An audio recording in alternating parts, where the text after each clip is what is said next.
हबीबाबाद तहसील पत्तोकी के नवाही गांव उमराबाद में हुकूमत पंजाब के सारे दावे धरे के धरे रह गए।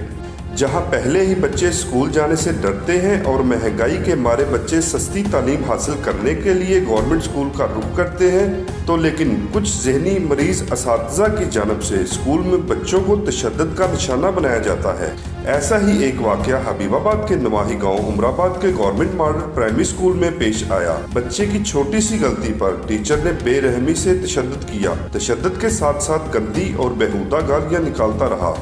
बच्चे ने भागकर अपनी जान बचाई। टीचर मोहम्मद आरिफ, जो कि सिगरेट नोशी और बेहुदा गालियां निकालने का आदी है।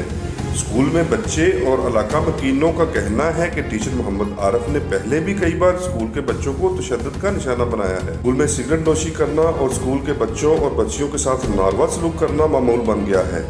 वालिदैन और अहले इलाका ने CEO एजुकेशन कसूर और वज़ीर आला पंजाब से फौरी नोटिस लेने और टीचर मोहम्मद आरिफ के खिलाफ कार्रवाई अमल में लाने का मुतालबा किया है।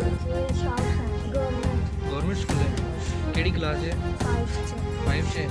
ते कल तेन टीचर ने मारिया? हाँ जी, सर ने मारिया। की नाम सर दा? सर आरिफ। केड़ी जगह दे ने? पत्तो रहंदे ने। अच्छा, ते क्यों मारिया?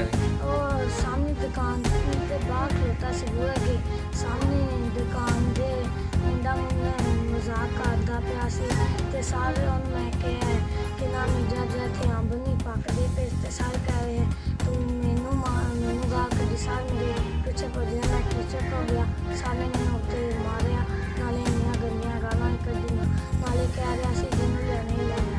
अच्छा, ते उत्थे कोई और कौन हैगा सी? सार भी सी, पहले उल्टा मारा लग गया, सार ने पीछे पा लिया। केड़े सर ने? सर जावेद अली। अच्छा, सर सर ने पा लिया,